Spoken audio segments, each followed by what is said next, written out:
بسم اللہ الرحمن الرحیم۔ السلام علیکم ناظرین، میں ہوں آپ کا میزبان سید سلمان گل آروائی کیو ٹی وی پر آپ دیکھ رہے ہیں محرم الحرام کا خصوصی پروگرام مدینے سے کربل تک۔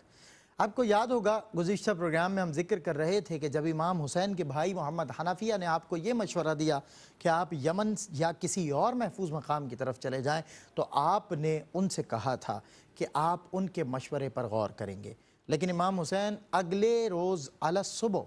عراق کی سمت روانہ ہو گئے۔ جب یہ خبر محمد بن حنفیہ کو ملی تو وہ فوراً امام کی خدمت میں حاضر ہوئے اور آپ کے اونٹ کی لگام تھام کر کہا، بھائی کیا کل رات آپ نے میری درخواست اور مشورے پر غور فرمانے کا وعدہ نہیں کیا تھا؟ امام نے جواب دیا، جی ہاں،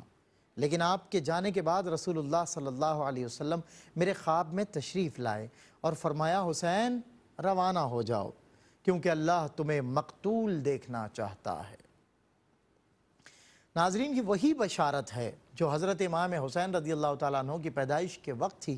آپ کی شہادت کے بارے میں مشہور ہو چکی تھی، اور امام قدرت کے اشاروں کو اور منشائے قدرت کو سمجھ چکے تھے۔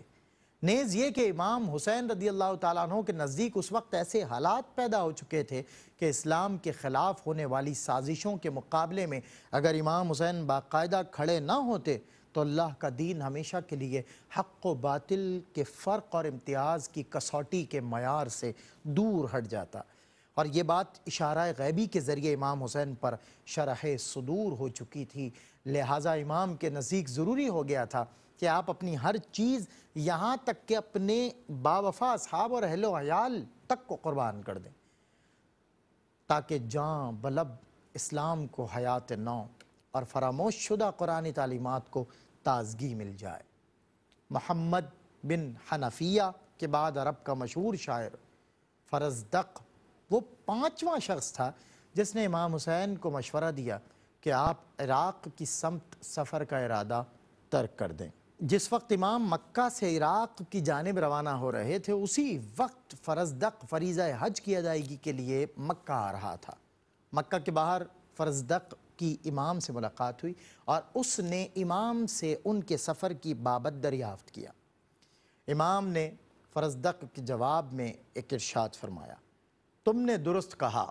تمام امور اللہ کے ہی ہاتھ میں ہیں، اللہ جو چاہتا ہے وہی کرتا ہے، ہمارا پروردگار ہر دن ایک نئی شان کے ساتھ ظاہر ہوتا ہے، اگر حالات ہماری خواہش اور مرضی کے مطابق رہے تو ہم اس کی نعمتوں کا شکر کریں گے اور ادائے شکر کے لیے بھی وہی مدد کرنے والا ہے، لیکن اگر حوادث ہمارے اور ہماری آرزوؤں کے درمیان رکاوٹ بن گئے اور حالات نے ہماری خواہش کے مطابق رخ اختیار نہ کیا، تب بھی جس کی نیت حق ہو اور جس کے دل میں خوف خدا ہو وہ راہ حق سے گمراہ نہیں ہوگا۔ فرزدق کہتا ہے کہ جب امام کی گفتگو یہاں تک پہنچی تو میں نے عرض کیا کہ یقیناً آپ نے درست فرمایا، اللہ خیر کرے گا۔ پھر میں نے امام سے حج اور دوسرے امور کے بارے میں چند سوال کیے۔ ان سوالوں کے جواب دینے کے بعد امام نے اپنی سواری کو ایڑ لگائی، مجھے الوداع کہا اور ہم ایک دوسرے سے جدا ہو گئے۔ ناظرین، امام حسین کی اس گفتگو سے 2 توجہ طلب اور قابل غور نکات حاصل ہوتے ہیں۔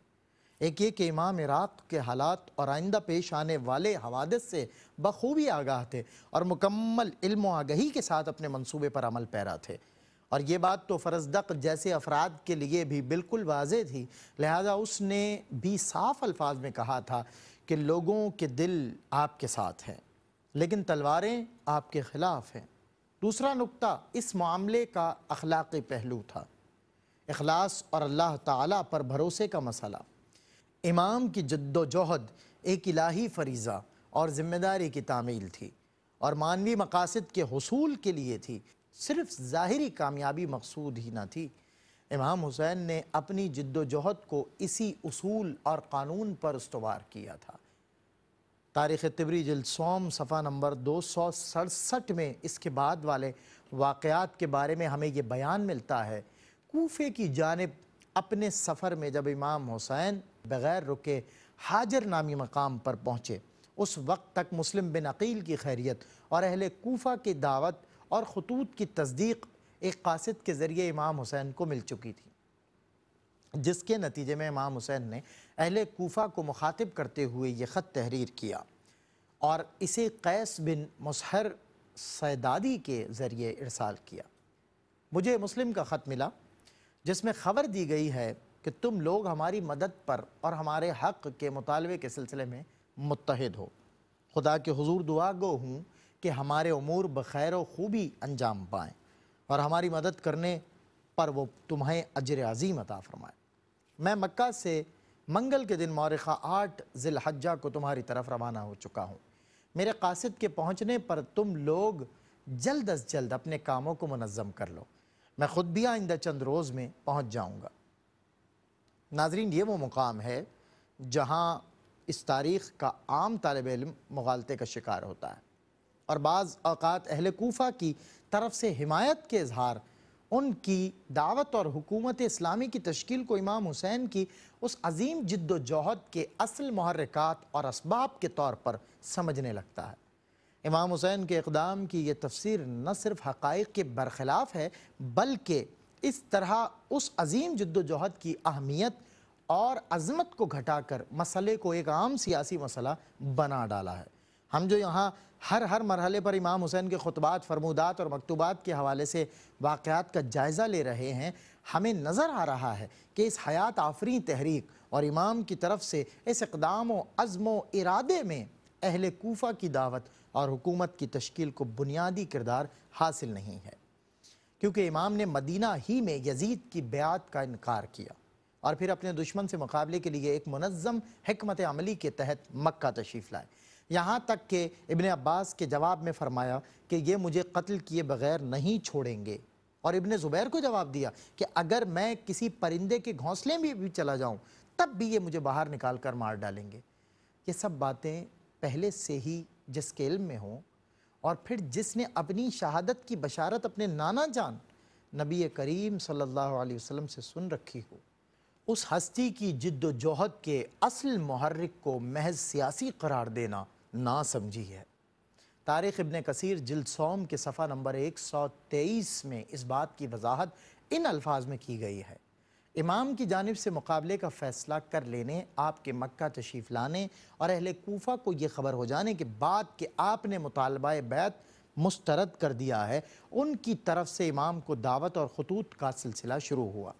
لہٰذا دعوت اور خطوط بات کی بات ہے، امام کا اقدام تو ان خطوط اور دعوتوں سے قبل ظاہر ہو چکا تھا، اور اہل کوفہ کی طرف سے دعوت و خطوط امام حسین رضی اللہ تعالیٰ عنہ کے فیصلہ کرنے کے بعد موصول ہوئے۔ چنانچہ واضح ہے کہ اس دعوت کو امام حسین کے قیام کا اصل محرک یا بنیادی سبب قرار نہیں دیا جا سکتا، بلکہ ایک منظم اور وسیع حکمت عملی اور اعلیٰ اہداف کے حصول کے لیے کیے جانے والے پختہ عزم و ارادے میں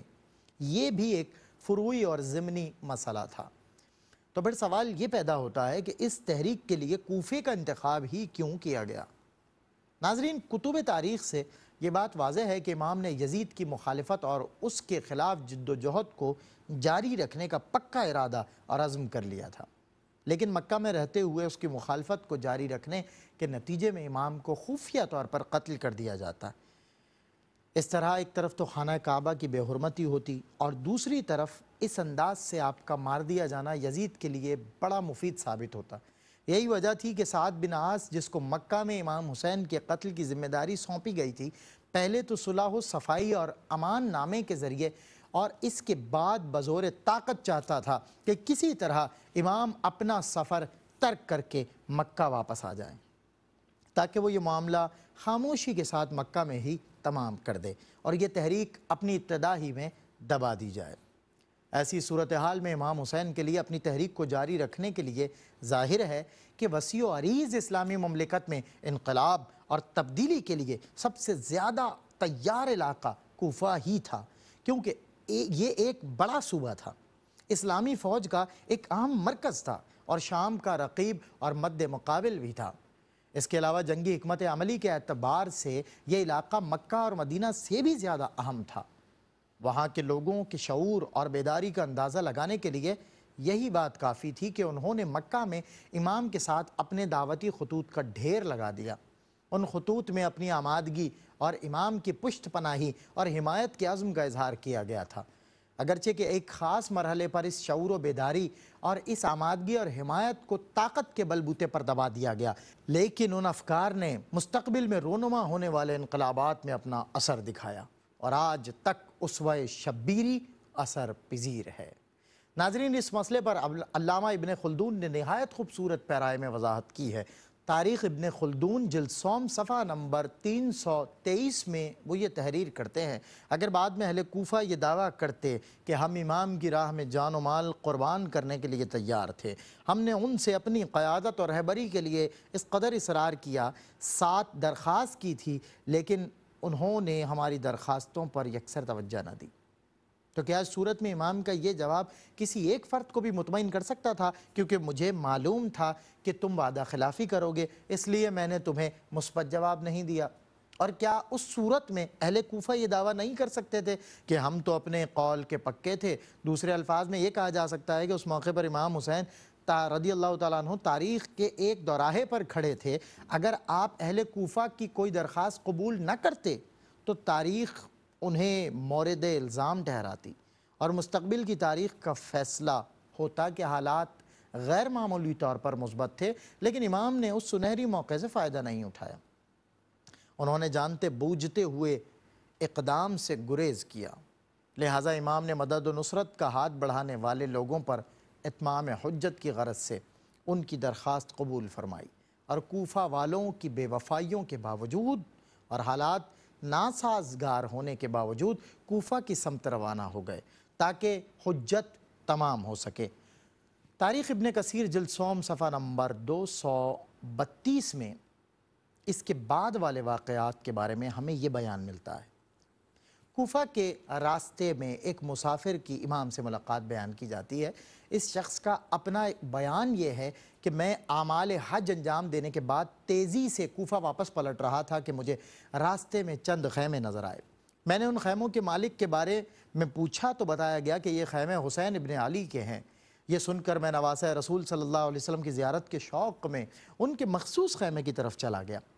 آپ اپنے سراپے میں مجھے ایک ایسے شخص نظر آئے جس نے ابھی اپنے بڑھاپے کی ابتدا کی ہو۔ میں نے دیکھا کہ آپ تلاوت قرآن میں مشغول ہیں اور آپ کی آنکھوں سے بہنے والے آنسوؤں کے قطرے آپ کے چہرے اور داڑھی کو تر کر رہے ہیں۔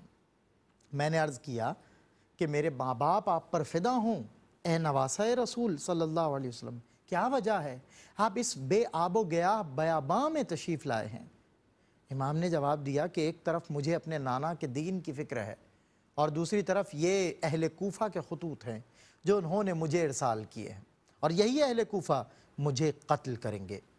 اور جب اس جرم میں اپنے ہاتھ رنگ لیں گے اور خدا کے احکام اور فرامین کا احترام پامال کر لیں گے، تب اللہ ان پر ایک ایسے شخص کو مسلط کرے گا جو انہیں ذلیل و خوار کر دے گا۔ امام کی اس گفتگو میں انتہائی قابل توجہ بات اہل کوفہ کے بارے میں آپ کی پیش گوئی ہے۔ آپ نے فرمایا کہ یہی لوگ مجھے قتل کریں گے اور اس جرم کے ارتکاب کے بعد اللہ ایک ایسے شخص کو ان پر مسلط کرے گا جو انہیں اتنی ذلت اور خواری کا مزہ چکھائے گا کہ یہ لوگ دنیا کے پست اور ذلیل ترین افراد ہو جائیں گے۔ امام نے متعدد مواقع پر اپنی گفتگو میں پیش گوئی کی ہے، مثلاً بطن عقبہ کے مقام پر آپ کی گفتگو میں، اور مکہ سے روانگی کے وقت ابن عباس کے مشورے کے جواب میں، اسی طرح عاشورے کے دن اہل کوفہ کے سامنے کی گئی اپنی دوسری تقریر میں، جس کے الفاظ یہ ہیں کہ اللہ کی قسم اس جنگ کے بعد بجز انتہائی کم مدت کے تم آسودگی اور خوشی نہیں پاؤ گے۔ ناظرین، آج ہم نے بڑی تفصیل کے ساتھ حضرت امام حسین کے اقدام کا جائزہ لیا اور تاریخ کے اوراق میں نہایت وضاحت کے ساتھ ان تمام مقاصد کو ظاہر کر دیا جو حضرت امام عالی مقام سیدنا امام حسین رضی اللہ تعالیٰ عنہ کی جد و جہد کا اصل محرک اور بنیادی مقصد تھا۔ ناظرین، حسینی قافلے کا کربلا کی سمت سفر جاری ہے۔ اس کے بعد کی منازل کی تلاش میں ہم آپ رضی اللہ تعالیٰ عنہ کے نقوش قدم پر اپنا سفر جاری رکھتے ہوئے مدینے سے سوئے کربلا روانہ ہیں۔ انشاءاللہ کل آپ سے پھر ملاقات ہوگی، اور بات وہی ہے کہ غریب و سادہ و رنگی ہے داستان حرم، نہایت اس کی حسین ابتدا ہے اسماعیل۔ السلام علیکم ورحمۃ اللہ وبرکاتہ۔